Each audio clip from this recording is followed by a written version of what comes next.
Assalamualaikum warahmatullahi wabarakatuh. Apa kabar sobat-sobat semuanya? Oke, mari kita lanjutkan ceritanya. Bab 226 sampai 230. Bab 226. Mereka semua memiliki nama yang sama. Penyelamat, Ji Fei tertegun sejenak, matanya penuh keterkejutan. Wajah Li Ruosi semerah kertas merah, dia menundukkan kepalanya dan tidak berani berbicara. Ji Fei tiba-tiba memikirkan sesuatu, dia melihat ke arah kursi Li Ruosi. Dahi, gaya berlumuran darah, berhenti mencari, cepat belikan untukku. Wajah Li Ruosi memerah karena menangis. Meskipun aku merasa beruntung dan bahkan diam-diam bahagia di hatiku, aku masih sangat tidak nyaman dipandang oleh Ji Fei seperti ini. Puff, Ji Fei tertawa terbahak-bahak, kenapa kamu tertawa? Apakah kamu takut?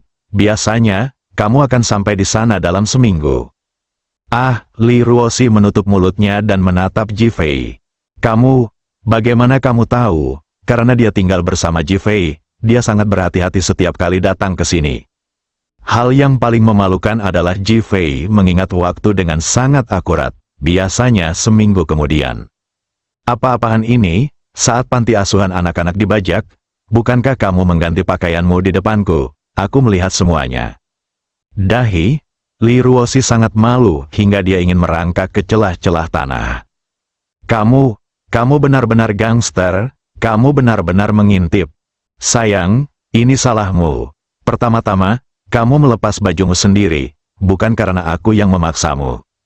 Bukankah aku sedang mencoba menyelamatkan orang? Kedua, aku suamimu, dan menontonnya bukanlah hal yang ilegal. Kalaupun yang terjadi benar-benar terjadi, sepertinya masuk akal, bukan? Wajah Li Ruosi memerah, dan dia berkata dengan marah, "Kuya." Ji Fei menjadi semakin tertarik. Poin terakhir, jika saya seorang gangster, apakah Anda masih sempurna di tempat tidur akhir-akhir ini?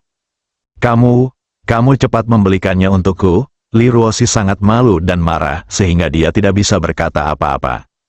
Meskipun kata-kata Ji Fei lugas, namun masuk akal, membuatnya tidak mungkin untuk membantah.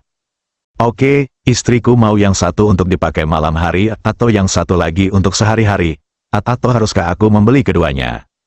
Ji Fei bertanya sambil melepaskan sabuk pengamannya. Li Ruosi mengutuk dalam hatinya, sungguh bajingan, tahu segalanya. Tapi, tidak bisakah kamu tidak bertanya, bukankah ini memalukan? Lupakan, aku membeli semuanya, kamu bisa menggunakan yang mana saja yang ingin kamu gunakan. Setelah berkata begitu, dia membuka pintu mobil dan berlari menuju supermarket. Panggilan, Li Ruosi menghela nafas lega. Meskipun dia kalah taruhan hari ini, dia akhirnya baik-baik saja. Meski sedikit mengejutkan, itu lebih baik daripada memintanya. Lagi pula, aku belum siap secara mental. 10 menit kemudian, Ji Fei kembali dengan tas besar berisi 5 atau 6 paket. Li Ruosi hampir pingsan saat melihatnya. Mengapa kamu membeli begitu banyak? Saya tidak tahu merek mana yang lebih baik. Saya tidak tahu apakah Anda akan datang ke sini ketika Anda gugup dan takut di masa depan. Jadi saya membeli lebih banyak untuk persiapan. Ji Fei, kamu mulut gagak. Li Ruosi sangat tertekan hingga dia hampir muntah darah ketika dia melihat setiap kata Ji Fei mengejek. Haha, Ji Fei tertawa dan keluar dari mobil, sambil menunjuk ke kursi belakang. Tangani saja dan beritahu aku kalau kamu sudah selesai. Setelah mengatakan itu, seperti trik sulap, dia mengeluarkan rok dari tubuhnya dan melemparkannya ke kursi belakang. Meskipun ini bukan sebuah merek, bagi Li Ruosi saat ini, tidak diragukan lagi ini adalah bantuan yang tepat waktu. Suasana hati yang baru saja bercampur dengan sedikit rasa kesal tiba-tiba terasa jauh lebih baik. Setelah memutar matanya ke arah Ji Fei, pria ini tampak sangat perhatian. Beberapa menit kemudian, Li Ruosi mengganti pakaiannya dan keluar dari mobil. Dia melihat Ji Fei berbicara di telepon dengan ekspresi serius di wajahnya. Dia tidak berteriak, tapi menatap Ji Fei dengan apresiasi yang tak bisa dijelaskan di matanya. Saat ini, Ji Fei masih terlihat cukup tampan. Tanpa disadari, perhatiannya menjadi terganggu. Apa yang kamu lihat? Ji Fei berjalan ke sisinya sambil tersenyum. Ah, Li Ruosi berteriak, wajahnya langsung menunjukkan rasa malu. Tidak ada, siapa yang baru saja kamu telepon? Panggil Qi Yuan. Li Ruoxi penasaran dengan pertanyaan di matanya. Jin Minglu hari ini dan Jin Lingbin sebelumnya semuanya dipura-pura olehnya. Ji Fei tidak berbohong. Apa? Li Ruoxi sepertinya sudah mendengar berita tentang gempa tersebut. Ji Fei mengangkat tangannya dan merangkul bahunya. Jangan khawatir, tidak ada yang akan mengetahui apapun. Terlebih lagi, di dunia ini, beberapa orang harus membayar kesalahan mereka. Apakah ada yang akan mengetahuinya? Li Ruoxi masih merasa tidak nyaman. Ji Fei mengangkat tangannya untuk memegangi wajah cantiknya. Kamu tidak percaya padaku? Li Ruoxi menggelengkan kepalanya. Bagaimana dengan Jin Minglu? Dia dirawat di rumah sakit. Aku memang menyelamatkan nyawanya. Kalau bukan karena aku, dia pasti sudah mati. Kamu tidak berbohong padaku? Li Ruoxi masih menolak untuk mempercayainya. Jika dia tidak hidup, bagaimana Qi Yuan bisa memahami karakteristik Jin Minglu, dan bagaimana dia bisa bertindak seolah Hua Yue tidak bisa memahaminya? Ini Li Ruoxi tiba-tiba berhenti. Dia juga yakin dengan kata-kata Ji Fei. Ji Fei, aku benar-benar tidak ingin membunuh siapapun. Matanya yang indah menatap Ji Fei dengan sikap yang sangat tegas di matanya. Ji Fei memikirkan cara Li Ruoxi memeluknya ketika dia berusia 8 tahun, dan memeluk Li Ruoxi. Ruoxi, siapa yang ingin membunuh seseorang? Tapi pernahkah kamu berpikir tentang bagaimana seseorang akan mengasihani anak berusia 8 tahun bocah tua di hatimu ketika dia dipukuli dengan kejam? Jika dia masih sangat lemah, apakah dia masih bisa hidup di dunia ini? Li Ruoxi tiba-tiba merasakan sakit di hatinya dan memeluk Ji Fei erat-erat dengan kedua tangannya. Wu Hou berteriak, Ji Fei, aku tidak pernah melupakannya, aku hanya mengkhawatirkan hidup dan matinya. Sebenarnya aku sudah mengenalimu sebagai suamiku di hatiku, tapi aku tidak pernah berani menghadapi kenyataan. Kamu tidak membenciku, kan? Li Ruoxi memandang Ji Fei dengan air mata di wajahnya. Puff, Ji Fei terhibur dengan kesederhanaan Li Ruoxi. Bukankah aku memikirkan gadis berusia 8 tahun itu setiap hari? Ini adil bagi kami. Membenci, Li Ruoxi tertawa terbahak-bahak. Ngomong-ngomong, siapa nama gadis kecilmu? Li Ruoxi bertanya ragu-ragu. Siapa nama anak kecilmu? Ji Fei bertanya. Li Ruoxi meneteskan air mata dan wajah cantiknya memerah. He. Menatap Ji Fei, tidak dapat berbicara. Bukankah itu juga disebut Ji Fei? Ji Fei bertanya dengan nada menggoda, ingin melihat bagaimana jawaban Li Ruoxi. Li Ruoxi mula-mula menundukkan kepalanya karena malu, lalu mengangguk, ya. Ya Tuhan, istriku, tidak mungkin ada kebetulan seperti itu di dunia ini, kan? Lalu bagaimana, jika kamu menerimaku, bukankah menurutmu akulah Ji Fei itu? Nama gadis di hatiku adalah Li Ruoxi, yang juga sama dengan namamu. Ji Fei mula-mula berteriak, lalu menjadi serius. Hal ini membuat Li Ruoxi sedikit malu pada awalnya, dan akhirnya menjadi marah. Ji Fei, kamu bertindak terlalu jauh. Ketika orang-orang berbicara kepadamu tentang bisnis, kamu sebenarnya mengolok-olok mereka. Mengapa kamu tidak mengatakan itu adalah Wang Ruoxi atau Zhao Ruoxi? Dia awalnya ingin menguji penampilan Ji Fei ketika dia mendengar bahwa anak laki-laki berusia 8 tahun itu adalah Ji Fei. Tetapi dia tidak menyangka Ji Fei akan memberitahunya bahwa gadis berusia 8 tahun itu adalah Li Ruoxi, yang langsung memenuhi hatinya, dengan kemarahan yang tak terhingga. Anda benar-benar penindas, tidak, istriku, aku mengatakan yang sebenarnya. Apa-apaan, kamu harus percaya padaku, aku percaya padamu. Kamu hantu berkepala besar, jika aku percaya padamu, aku hanya percaya bahwa ada hantu di dunia ini. Sayang, mereka semua memiliki nama yang sama, ini bukan suatu kebetulan, kalau tidak.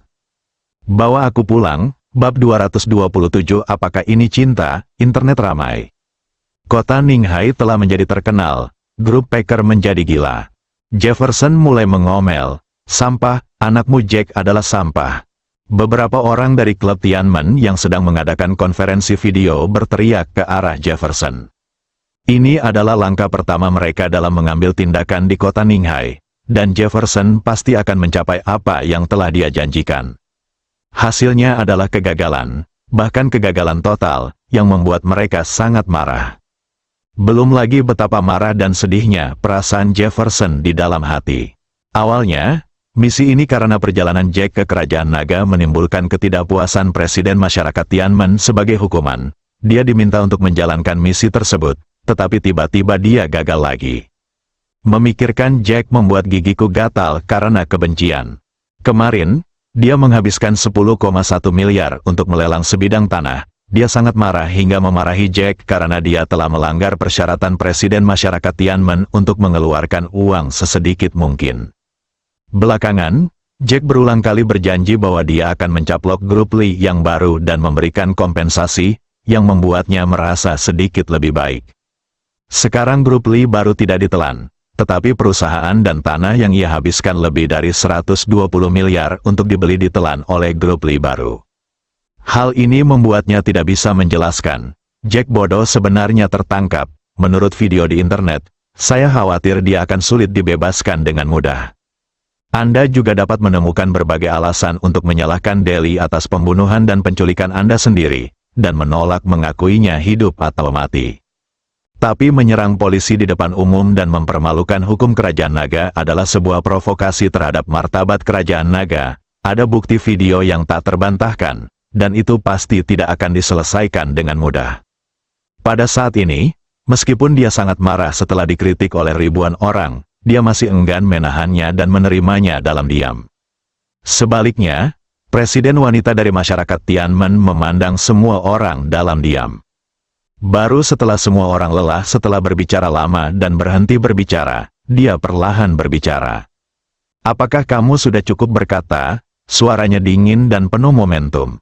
Meskipun mereka dipisahkan oleh internet, beberapa orang di seberang sana juga duduk tegak, dengan ekspresi hormat di wajah mereka. Jefferson, IQ Jack benar-benar membuatku mempertanyakannya. Selama seluruh proses lelang, dia meminta seorang wanita yang tidak punya pikiran untuk berdiri dan menawar. Tidak ada pengambilan keputusan pribadi sama sekali. Itu sangat bodoh. Presiden perempuan itu segera mencubit bagian yang sakit ketika dia berbicara. Mulut Jefferson bergerak 2 kali. Maaf, Presiden, mengecewakan Anda. Mengenai apa yang terjadi selanjutnya, aku sedikit penasaran sekarang. Beberapa orang menegakkan tubuh mereka dan bahkan memasang ekspresi waspada di wajah mereka. Mereka tahu bahwa selama presiden perempuan itu membuka mulut untuk mengungkapkan rasa ingin tahunya, seseorang akan mendapat masalah. Siapa yang memintamu untuk membunuh orang-orang di Kerajaan Naga? Apakah kamu melapor kepadaku sebelum mengirim orang untuk membunuh Jin Lingbin? Keringat dingin mulai mengucur di dahi Jefferson. Jefferson, aku mulai curiga kamu juga membunuh ayah Jin Lingbin, Chen Zongcheng. Jefferson sangat ketakutan sehingga dia menggelengkan kepalanya dengan cepat. Tidak, kami benar-benar tidak membunuh Chen Zongcheng. Dia tampak gugup dan sangat ketakutan. Meski ekspresinya tidak terlihat jelas melalui topeng, tubuhnya yang gemetar membuktikan bahwa dia sangat ketakutan. Patah, presiden wanita itu tiba-tiba membanting meja dengan keras, menyebabkan beberapa orang gemetar ketakutan. Jefferson, aku akan memberimu kesempatan untuk menebus kesalahan sekarang. Suruh putramu tutup mulut dan minta Ji Fei menghilang untukku. Kamu akan bertanggung jawab menyelesaikan panen ekonomi Ninghai 5 tahun ini. Jika kamu tidak bisa menyelesaikannya, kamu harus berhenti duduk di sini. Ya, Jefferson berdiri, wajahnya di balik topeng menunjukkan ekspresi yang sangat serius, dan dia bahkan menjadi pucat karena ketakutan. Patah, penjaga pintu wanita langsung menutup videonya dan perlahan melepas topengnya, memperlihatkan wajah yang sangat halus, begitu cantik hingga orang tidak berani melihatnya secara langsung. Pesona, dewasa, berkah, namun, usianya sudah tidak muda lagi. Sepertinya beberapa hal masih bergantung pada kebetulan. Setelah pemimpin sekte wanita selesai berbicara, dia mengangkat tangannya dan dengan hati-hati mengenakan topeng. Dalam sekejap mata, dia menjadi orang lain, seseorang yang dikenal banyak orang dengan. Tidak ada yang menyangka bahwa dia ternyata adalah lelaki tua yang baik hati. Jefferson yang videonya baru saja offline tidak berani lalai sama sekali dan segera mengadakan rapat perusahaan untuk membuat rencana memasuki pasar Ninghai sepenuhnya. Setelah beberapa penelitian, Jefferson berbicara. Karena grup Lee baru sedang mengembangkan real estate di Ninghai, mereka tidak dapat hidup tanpa bahan bangunan. Kami akan membuat keributan tentang bahan bangunan dan membiarkannya tenggelam, kehilangan perusahaan, dan kehilangan segalanya. Ketua itu bijaksana, semua orang berteriak serempak. Agen distrik Longguo Huo Haiyan bertanggung jawab atas masalah ini. Kalian semua mengikuti perintahnya. Ya, semua orang memandang Huo Haiyan, yang berusia sekitar 40 tahun, dengan ekspresi serius dan mata tajam, dan muncul di depan semua orang melalui konferensi video. Jangan khawatir, Ketua, saya pasti akan menyelesaikan tata letak grup Li yang baru. Suara Huo Haiyan menjadi lebih dingin. Apakah ada cara yang bagus? Kami telah mengembangkan jenis perangkat quick acting terbaru yang dapat mempercepat pemadatan bahan bangunan, dan jumlahnya yang banyak dapat membuatnya berperan sebagai semen dalam tampilannya. Namun jika waktu konstruksinya terlalu lama dan tingginya terlalu tinggi, itu akan melebihi daya dukung, terjadi keruntuhan, yang cocok untuk tata letak grup Li yang baru, sebuah pengembang real estate. Oke, lakukan saja apa yang kamu katakan, Jefferson bahkan lebih bahagia. Setelah keputusan diambil, berbagai departemen mulai mengambil tindakan. Jefferson tidak tinggal diam dan menghubungi kedutaan, berharap bisa menyelamatkan Jack melalui jalur diplomatik. Di saat yang sama, bersiaplah untuk bergegas ke Kerajaan Naga dan mulai menangani berbagai hal. Villa Longxiang nomor 1, Li Ruoxi dan yang lainnya tertidur. Ji Fei berdiri di atas villa, Feng Huang dan Qi Yuan berdiri di sampingnya. Raja Naga, apa yang harus kita lakukan selanjutnya? Burung Phoenix memecah kesunyian. Pertumbuhan Ruoxi masih terlalu lambat.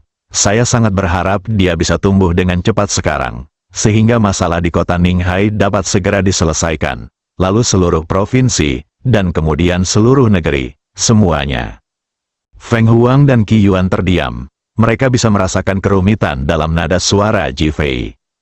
Jika bukan Li Ruoxi tetapi mereka yang menjalankan misi, Ji Fei pasti sudah membuat orang-orang seperti Jack, Grup Pack, dan bahkan organisasi pembunuh serigala liar menghilang sejak lama. Sekarang mengapa? Ji Fei menghela nafas. Feng Huang, Qi Yuan, kamu harus fokus pada dua hal sekarang. Tubuh kedua orang itu lurus seperti senjata baja. Mata Ji Fei menunjukkan kepuasan. Satu hal adalah menemukan cara untuk menyelamatkan Hua Yue, dan hal lainnya adalah membuat identitas Jin Minglu menarik perhatian semua orang. Siapa yang Raja Naga coba tangkap? Phoenix bertanya. Organisasi serigala liar, Feng Huang dan Qi Yuan segera mengangguk. Raja Naga, jangan khawatir, kami akan membuat pengaturan dengan hati-hati. Ji Fei mengangguk. Qi Yuan, kamu harus memperhatikan keselamatanmu sendiri. Jangan membuang kambing hitam Jin Minglu di saat kritis untuk mencampurkan kebenaran dengan kebohongan. Raja Naga ingin Jin Minglu mengalami nasib yang sama seperti Jin Lingbin. Kata Qi Yuanhei, insiden grup Jin pasti akan menimbulkan badai, dan orang pertama yang menanggung beban terbesarnya adalah Jin Minglu. Jika dia tidak mengkhianati perusahaan, kami tidak mungkin mendapat untung. Grup Packer pasti akan mengambil alih, pembalasan dendam. Jin Minglu hanyalah bom waktu jika dia masih hidup, dan itu tidak ada gunanya bagi kita. Yang paling penting adalah orang harus membayar kesalahannya. Kami membantunya membalas dendam. Apakah dia bisa bertahan hidup tergantung pada nasibnya. Feng Huang dan Qi Yuan terdiam, tetapi ketika mereka melihat Ji Fei, mata mereka menjadi lebih rumit. Raja Naga telah berubah dan menjadi lebih manusiawi. Meskipun dia juga ingin Jin Minglu mati, dia lebih memikirkannya.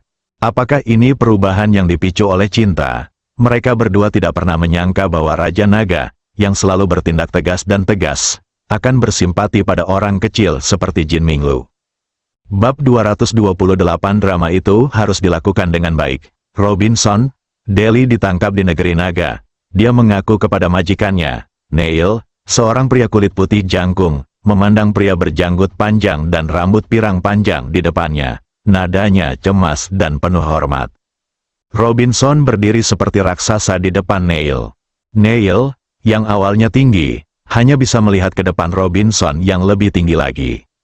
Deli gagal, ya, setelah dia gagal menculik putri ketua Bank Ninghai, dia ditangkap. Saya tidak tahu metode apa yang diambil pihak lain, tapi dia sebenarnya mengungkapkan bahwa Jack, manajer umum Packer Group, mempekerjakannya untuk membunuh dan menculiknya.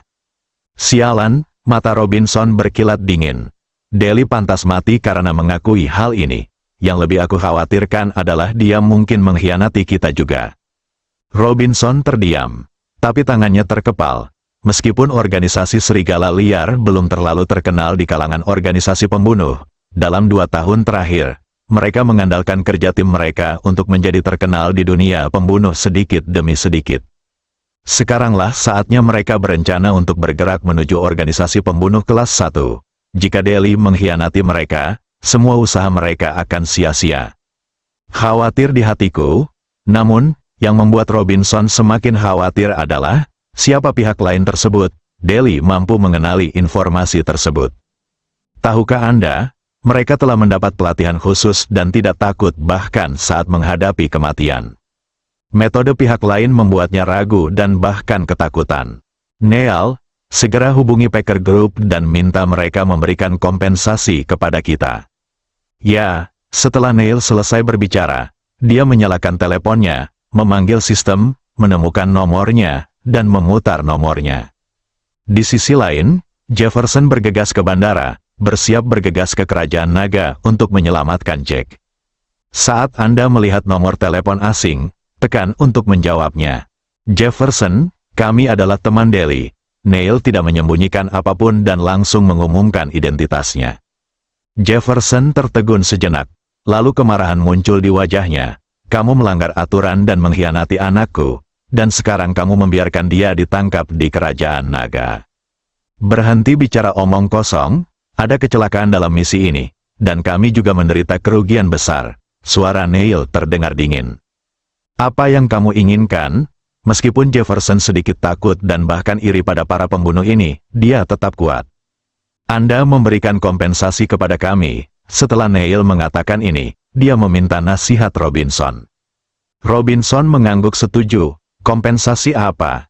50 juta? Setelah Neil selesai berbicara, Robinson mengulurkan 3 jari untuk menunjukkan bahwa 30 juta dapat diterima.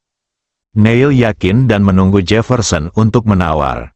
Aku akan memberimu 100 juta, Jefferson tiba-tiba menjawab dengan keras.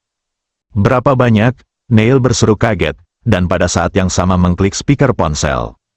100 juta, mata Neil dan Robinson membelalak secara bersamaan. Apakah kamu punya syarat? Neil tahu itu tidak mungkin terjadi tanpa alasan. Bunuh Jeffrey.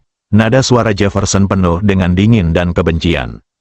Neil memandang Robinson, yang memberi isyarat oke tapi mengulurkan 1 jarinya. Dibutuhkan 100 juta untuk membunuh Jeffrey, buat kesepakatan. Persetujuan langsung Jefferson kembali mengejutkan Neil dan Robinson. Namun, yang lebih mengejutkan mereka adalah, aku akan memberimu 100 juta dulu. 50 juta adalah kompensasi untuk Jack mempekerjakan Deli. 50 juta adalah deposit untuk membunuh Jeffrey. Setelah masalah ini selesai, 50 juta lainnya akan segera diberikan kepadamu. Jefferson lebih lugas dan berinisiatif memberikan uang. Oke, kami akan membunuh Jeffrey dalam waktu seminggu dan menyelesaikan misinya. Menunggu kabar baikmu, kirimkan nomor kartumu dan aku akan segera mentransfer uangnya. Setelah Jefferson selesai berbicara, dia menutup telepon. Robinson dan Neil terbangun dari keterkejutannya, mata mereka penuh kegembiraan. Di hadapan uang, masalah Deli tidak lagi layak untuk disebutkan. Faktanya, meskipun mereka tidak memberikan uang, mereka akan membunuh Daily dan Jeffrey. Saat ini, melakukan sesuatu dengan uang adalah hal yang sempurna. Kirimkan nomor rekening dan uang akan cepat sampai. Setelah konfirmasi, Robinson segera mengatur agar Neil memimpin orang ke Kerajaan Naga. Jefferson, yang sudah naik pesawat ke Kerajaan Naga, memiliki senyuman lebar di matanya. Jeffrey, kamu harus mati, Jack pasti akan dibebaskan. Longdu, di dalam cabang Peiko Group di Longguo. Huo Haiyan memandang pria dan wanita di kantor dengan wajah serius. Pria Dong Hefei, sekitar 30 tahun, mengenakan kacamata berbingkai emas dan jas hitam, dengan tatapan mata yang cerdas dan cakap, adalah manajer penjualan cabang grup Peiko di Longguo. Wanita bertubuh langsing dan berwajah menawan, duduk di sana, Sekujur tubuhnya memancarkan pesona dewasa yang kuat. Gerakannya memberikan semacam kecantikan yang kabur saat pria merasakan auranya, akan menambah sedikit nafsu. Dia adalah Muyu, manajer hubungan masyarakat cabang Pack Group di Longguo. Dr. Huo, jika Anda punya rencana, tanyakan saja. Muyu tersenyum menawan pada Huo Haiyan, memecah kesunyian. Sebagai seorang manajer hubungan masyarakat, wajar baginya untuk mempublikasikan ketuanya sendiri. Salah satu identitasnya adalah simpanan Huo Haiyan. Huo Haiyan membuang muka. Kalian semua pasti tahu apa yang terjadi pada Jack, manajer Peiko Group, di kota Ninghai, kan? Dong Hefei dan Muyu duduk tegak di saat yang sama. Huo Dong, kita sudah tahu. Apa instruksi dari kantor pusat? Mengalahkan mereka dalam industri konstruksi, yang merupakan fokus pengembangan New Lee Group, akan membuat reputasi New Lee Group terpuruk dan akhirnya bangkrut. Huo Haiyan tidak menyimpan rahasia tentang kedua keturunan langsungnya. Ketua, tolong beri saya instruksi. Mata Muyu menyala-nyala dan sepertinya dipenuhi dengan semangat juang yang kuat. Saya berencana mengatur masalah ini seperti ini. Kalian berdua akan memasuki kota Ninghai dengan identitas lain. Dong Hefei akan menemukan cara untuk menghubungi pemasok bahan bangunan di kota Ninghai, membobol mereka, dan menjual cepat kami perekat akting. Jika digunakan dalam jumlah besar dalam konstruksi bangunan, masalah kualitas pasti akan terjadi jika digunakan secara berlebihan, yang merupakan pukulan fatal. Dong Hefei duduk tegak dan berkata, Huo Dong Yingming, saya berjanji untuk menyelesaikan tugas ini. Huo Haiyan mengangguk puas. Anda dapat menyelesaikan sendiri masalah identitas Anda. Setelah itu, Anda akan menjadi manajer umum. Wajah Dong Hefei berubah menjadi bunga krisan sambil tertawa. Ketua, apa yang Anda ingin saya lakukan? Muyu jelas kecewa dan tidak mau ketika dia mendengar bahwa Dong Hefei ditunjuk sebagai manajer umum. Muyu, tugasmu sangat berat. Mata Huo Haiyan bersinar dengan kerumitan. Muyu mendengar bahwa ini serius, jadi dia menjadi tertarik. Ketua, katakan padaku, aku berjanji untuk menyelesaikan tugas ini. Mata Huo Haiyan menjadi rumit lagi, tapi dia akhirnya berkata, pergi ke kota Ninghai dan temukan cara untuk lebih dekat dengan Yao Guangbiao dan buat dia tertarik padamu. Wajah cantik Muyu berubah, dan wajahnya yang menawan menunjukkan sedikit kabut. Dia adalah simpanan Huo Haiyan, dan dia membiarkannya melakukan hal seperti itu. Apakah Anda ingin memaksakan diri? Imajinasi Muyu begitu liar sehingga dia bahkan bertanya-tanya apakah Huo Haiyan lelah bermain dengannya. Huo Haiyan melihat apa yang dipikirkan Muyu dan berkata dengan cepat, Muyu, alasan mengapa Anda diminta untuk mengambil tindakan dalam masalah ini adalah karena Yao Guangbiao sekarang adalah Presiden Kamar Dagang dan memiliki status yang tidak biasa. Beberapa wanita adalah tidak di matanya. Juga, itu membuatnya bingung. Hanya dengan begitu kita dapat bekerja sama dengan Dong Hefei untuk menyelesaikan misi dengan sukses. Muyu mengencangkan bibirnya dan tidak berkata apa-apa. Xiao Yu, aku juga tidak mau. Oh, Muyu mencibir. Setelah masalah ini selesai, Anda akan menjadi wakil ketua. Huo Haiyan menawarkan keuntungan besar. Muyu tetap diam. Xiao Yu, apakah kamu percaya padaku? Huo Haiyan berdiskusi. Jangan khawatir, aku berjanji akan menyelesaikan misinya. Muyu tidak menunjukkan ekspresi, berdiri dan pergi. Huo Haiyan tampak malu, dan Dong Hefei segera menemukan alasan untuk pergi. Setelah kedua orang itu pergi, ekspresi Huo Haiyan kembali normal dengan senyuman di wajahnya. Drama itu harus dilakukan dengan baik, ini adalah dua orangnya yang cakap, dan mereka harus dimanfaatkan di ujung tanduk. Adapun sisanya, ini masalah yang berbeda, wanita. Dia tidak kekurangan, bab 229 kulit tebal dalam perjalanan ke tempat kerja, Ji Fei tersenyum. Pagi ini, mulai dari sarapan, Ji Fei melihat Li Ruoxi dengan senyum bangga di wajahnya. Meskipun Li Ruoxi memelototinya berkali-kali dan bahkan mendengus padanya beberapa kali, Ji Fei tetap bersikap seolah tidak ada yang salah dan terus tertawa. Apakah kamu sudah cukup tertawa? Kamu terlihat seperti orang bodoh. Li Ruoxi berkata dengan marah. Ji Fei melihat Li Ruoxi marah dan berkata sambil tersenyum, sayang, sepertinya kamu masih perlu berkembang. Li Ruoxi tertegun dan melirik Ji Fei, Apa maksudmu? Kamu berkulit terlalu tipis. Kamu harus tenang dan lembut, dan tersenyum saat awan bergulung dan awan mengendur. Li Ruoxi memutar matanya ke arah Ji Fei. Jika aku tidak tahu malu sepertimu, aku mungkin tidak akan bisa bertahan hidup. Ji Fei berpikir sejenak dan akhirnya mengangguk. Benar, jika kita berdua berkulit tebal, putra kita pasti tidak akan terkalahkan di masa depan. Kamu, siapa yang akan memiliki seorang putra bersamamu? Wajah Li Ruoxi memerah sampai ke akar lehernya, dan dia sangat malu dan marah hingga dia hampir menangis di tempat. Bukankah perkataan orang ini terlalu gelisah, hanya menjengkelkan? Ji Fei menunjukkan kebingungan. Kamu akan tidur denganku kemarin, tetapi kamu bahkan tidak ingin memberiku seorang putra. Anda, paru-paru Li Ruoxi hampir meledak karena marah. Dia sangat ketakutan sehingga dia masih membicarakan masalah ini. Tidak bisakah kamu menyelamatkan muka untuk orang lain? Bagaimanapun, dia seorang wanita, bagaimana dia bisa melakukan ini? Tak bisa bicara. Amarah, Ji Fei tiba-tiba mendecakkan lidahnya. Benar, jika kamu terlalu tidak tahu malu untuk melahirkan seorang anak laki-laki, dan kamu akan membawa pulang cucumu setiap hari di masa depan, bukankah kita berdua harus membuka taman kanak-kanak, lalu melahirkan seorang putri cantik sepertimu? Dahi, Li Ruoxi sangat marah hingga dia hampir muntah darah. Aku belum pernah melihat pria yang tidak tahu malu seperti Ji Fei.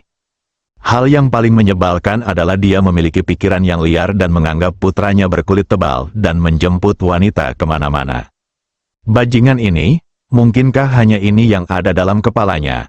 Berpikir bahwa Ji Fei selalu terobsesi dengan seorang gadis berusia 8 tahun, dia sangat penyayang dan sangat kejam. Dia bahkan menyerang seorang gadis berusia 8 tahun. Ini pengembangan terlalu dini. Jika ini adalah perilaku yang sama jika Anda memiliki anak bersamanya, bukankah itu berarti Anda sudah khawatir sejak kecil? Tidak. Jika Anda memiliki anak di masa depan, Anda harus mendidik mereka sendiri. Li Ruoxi sedang memikirkannya dan secara tidak sadar perhatiannya menjadi terganggu. Ketika Ji Fei melihat ekspresi Li Ruoxi, matanya penuh senyuman dan dia tidak berkata apa-apa. Butuh 1 atau 2 menit bagi Li Ruoxi untuk bereaksi, berpikir bahwa dia baru saja kehilangan akal sehatnya dan kehilangan ketenangannya. Dia sangat malu dan marah sehingga dia ingin menemukan celah di tanah dan merangkak ke dalamnya. Untungnya, Ji Fei tidak menggodanya lagi. Dibandingkan dengan kulit tipis Li Ruoxi, Jefferson berkulit tebal saat ini. Dia mengerahkan berbagai koneksi dan menekan wali kota Zhao dan lainnya di kota Ninghai, tetapi tidak mendapatkan apa-apa dan diabaikan. Akhirnya, dengan marah, dia langsung menuju gerbang pemerintahan kota Zhao. 2 mobil Lincoln yang panjang menghalangi pintu. Saya ingin bertemu Zhao Yuntian. Suaranya nyaring dan mendominasi. Staf yang bertugas di pintu melihat bahwa Jefferson adalah orang asing dan sikapnya sangat blak-blakan. Jadi dia segera menelepon sekretaris Zhao Yuntian, Cui Ziguo. Cui Ziguo segera bergegas keluar. Saya melihat Jefferson berdiri di depan pintu masih membuat keributan. 2 mobil Lincoln besar diparkir di sampingnya, menghalangi seluruh pintu. Ada 4 pengawal berdiri di samping setiap mobil. Penuh momentum, alis mereka dirajut menjadi garis lurus. Dia berjalan cepat dan berkata, "Tuan, apa yang bisa saya bantu?" Tekan amarah Anda dan bicaralah dengan sopan. Ketika Jefferson melihat Cui Ziguo masih muda, dia mengira dia hanyalah pegawai biasa dan langsung merasa tidak bahagia. Saya ingin bertemu dengan pemimpin kota Anda Zhao Yuntian dan memintanya keluar untuk segera menyambut Anda. Ketika Cui Ziguo melihat Jefferson, dia mengenali identitasnya. Setelah kejadian Jack kemarin, wali kota Zhao begadang hampir sepanjang malam. Dia terus menelepon, ada yang mendukung, ada yang menengahi, dan ada yang menekan, tetapi dia selalu bersikap tegas. Kerajaan naga tidak bisa dihina, semuanya ditangani sesuai dengan hukum. Untuk itu, Cui Ziguo selaku sekretaris segera mengumpulkan informasi dari Packer Group melalui berbagai saluran. Jefferson adalah ketuanya, jadi dia tentu saja menjadi target koleksinya. Aku hanya berpura-pura tidak mengenalnya di kalimat pertama, tapi aku tidak menyangka dia begitu tangguh, dan aku merasa tidak bahagia. Tuan Jefferson, mohon perhatikan sikap Anda. wali kota kami Zhao sangat sibuk bekerja saat ini. Jika Anda tidak membuat janji, Anda tidak berhak menemuinya. Jefferson yang mengaum awalnya mengira Cui Ziguo akan ketakutan dan segera mengalah. Bukan saja dia tidak mengalah, tetapi dia bahkan membuka mulutnya dan memanggil namanya, yang sangat mengejutkan. Tetapi, kamu pikir kamu ini siapa? Apakah kamu layak berbicara denganku dengan nada seperti ini? Katakan pada Zhao Yuntian untuk segera keluar dari sini. Dia bahkan lebih marah dan ingin menggunakan momentum dan identitasnya untuk menakut-nakuti Cui Ziguo. Ketika Cui Ziguo mendengar bahwa Zhao Yuntian diminta keluar, amarahnya pun melonjak. Dia memandang petugas yang bertugas di sebelahnya dan berkata, "Segera hubungi polisi." Petugas yang bertugas hendak menelepon. Ketika Jefferson mendengar bahwa polisi telah dipanggil, kepalanya menjadi sedikit lebih besar dan tanpa sadar dia melambai kepada pengawal di belakangnya. 8 pengawal berdiri di belakangnya dan langsung menghadang petugas yang bertugas. Jefferson memandang Cui Ziguo, "Siapa kamu? Mengapa kamu berbicara kepadaku dengan nada seperti ini? Tahukah kamu identitasku?" "Sekretaris Cui, apa yang harus saya lakukan?" Petugas yang bertugas datang dan bertanya. Cui Ziguo menegakkan punggungnya dan langsung melambaikan tangannya. "Nama saya Cui Ziguo, dan saya sekretaris wali kota Zhao. Nama Anda Jefferson, dan Anda adalah ketua Packer Group, Jack, yang menyerang polisi dan mempermalukan polisi hukum Longguo kemarin. Adalah putramu." Jefferson terkejut dan mulai melihat ke arah Cui Ziguo. "Saya tidak menyangka itu adalah sekretaris Zhao, sekretaris wali kota, apalagi mengenalnya secara mendetail." Penonton di depan pintu sangat terkejut ketika mendengar identitas Jefferson dan melihat 2 mobil Lincoln. "Namun, saya memikirkan video di internet kemarin. Tiba-tiba mendidih, pantas saja Jack mampu melakukan pembunuhan, penculikan, penyerangan polisi dan mempermalukan hukum kerajaan naga. Ternyata dia punya ayah yang seperti itu. Benar-benar kesalahan seorang anak yang tidak mengajari ayahnya. Memalukan sekali punya anak laki-laki. Tapi itu tidak cukup. Aku di sini untuk mempermalukan diriku sendiri. Aku benar-benar ingin mempermalukan diriku sendiri sepenuhnya. Ambil dengan cepat dan posting secara online agar semua orang dapat melihatnya." Kerumunan penonton mengangkat ponsel mereka. Ketika Jefferson mendengar ini, ekspresinya berubah drastis. "Hentikan mereka!" teriak pada pengawal itu. Wow, beberapa pengawal hendak melangkah maju. "Jangan bergerak." Tiba-tiba terdengar teriakan marah dari luar kerumunan, lalu sekelompok polisi menyerbu. Pengawal Jefferson tidak berani mengambil tindakan saat melihat polisi. Betapapun sombongnya mereka tetap tahu bahwa polisi tidak bisa terprovokasi secara terang-terangan. Jefferson memutar matanya karena marah. Dia tidak menyangka akan memanggil polisi, tetapi polisi datang tepat waktu. Sebaliknya, Cui Ziguo sangat tenang. Dia sudah menduga polisi akan segera tiba. Sebagai tempat seperti ini, biasanya tempat polisi fokus berpatroli. Selain itu, orang-orang di luar jelas ada di sini untuk mengajukan petisi, dan polisi akan datang meskipun mereka tidak memanggil polisi. Adapun meminta petugas yang bertugas memanggil polisi tadi, karena Jefferson impulsif. Sayangnya bagi Jefferson, dia jatuh cinta sama seperti putranya, Jack. Sekarang, menghadapi polisi, dia tercengang, momentumnya langsung berkurang drastis. "Xiao Cui, apa yang kamu lakukan agak salah. Kamu punya teman yang datang dari jauh. Bagaimana kamu bisa menolak orang yang jauhnya ribuan mil?" Bab 230, apakah Anda ingin menjadi perempuan jalang dan mendirikan lengkungan peringatan? Semua orang melihat wali kota Zhao berjalan keluar bersama beberapa pemimpin. Cui Ziguo buru-buru melangkah maju.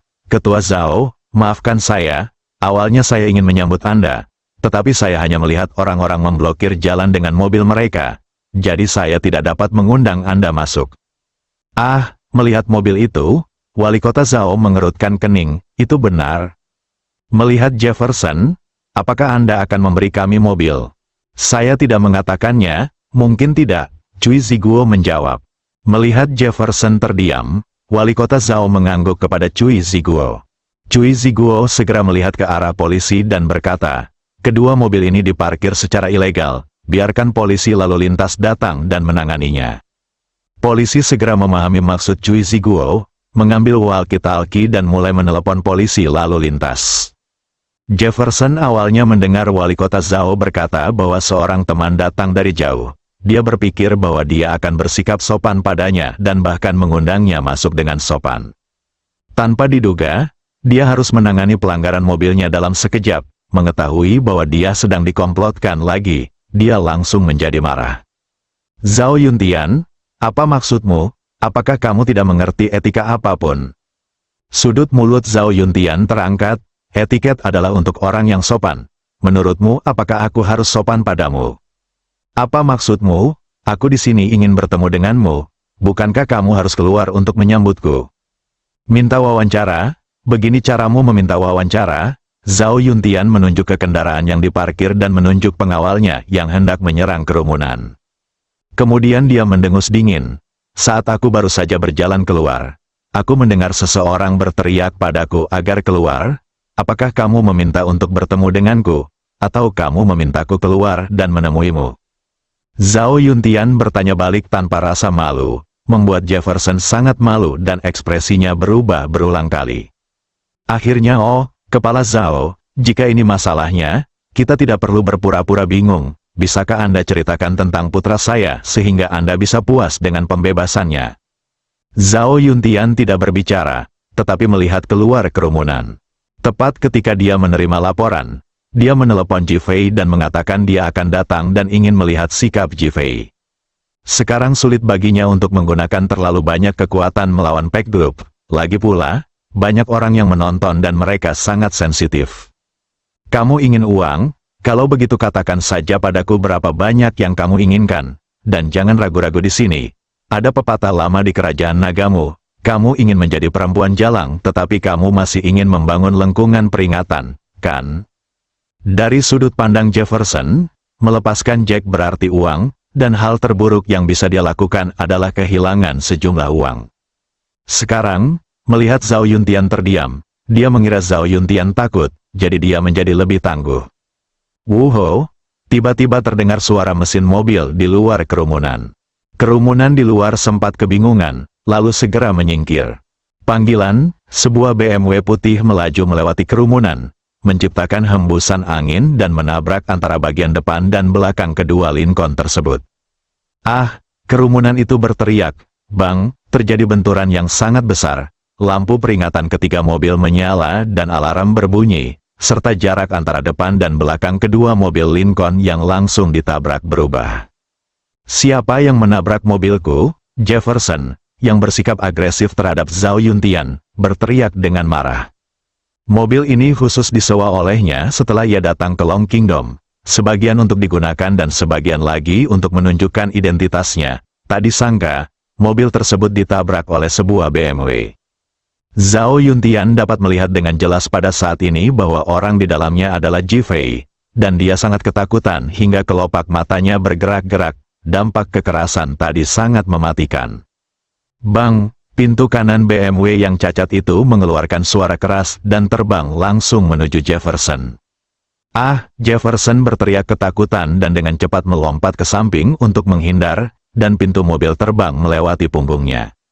Karena dia tidak bisa berdiri teguh sejenak, kaki kirinya bercampur dengan kaki kanannya, dan dia terjatuh ke tanah dengan bunyi celepuk.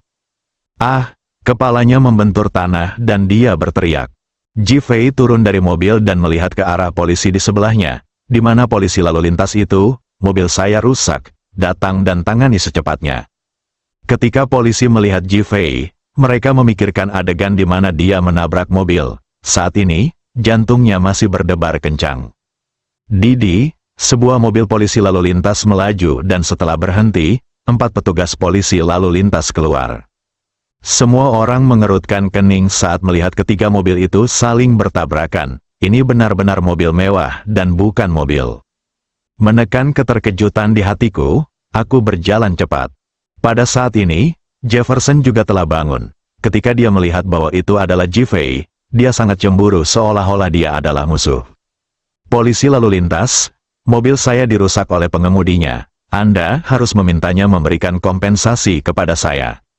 Dua pengawal melangkah maju dan mengeluarkan kertas untuk membantu Jefferson mengobati lukanya. Ji-Fei mencibir dan memandang polisi. Apakah ini tempat parkir? Ji-Fei, apakah ini tempat parkir? Kamu harus membayar kompensasi jika menabrak mobilku, raung Jefferson sambil merawat lukanya.